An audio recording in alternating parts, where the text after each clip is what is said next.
ассалому алайкум дӯсто, бародаро, ҳамаи нафаре, ки ҳамеша видеои маро тамошо мекунем. Умедвор ҳастем, ки таҳсилияти хонобод бошед. Имрӯз 7 августи соли 2026. Марҳамат, тамошо кунед. Навори навбатида 26 сар гӯспанд дар фурӯш мондагем. Дар байнашон бародари 1 дона қишқори нари шишак, 2 донаи гаш, 1 бара 2 бара кадаге, 23 таи гаш бошад, 2 соқа якум зой.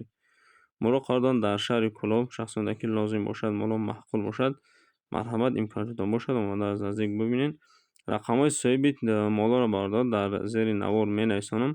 Метавонед ки муроҷиат кунед. Масъалаи нархи рош барои ҳама муҳимай.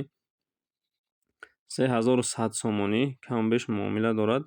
Дастсафка дорад бародар. То шаҳри Душанбе дастсафкаҳош ҳастанд. Харидор бошад, марҳамат, муроҷиат кунед. Рақамҳо барои муроҷиат ватсапшам ҳаст бародарон. 918 78 4 7 и ватсап кор мекунад.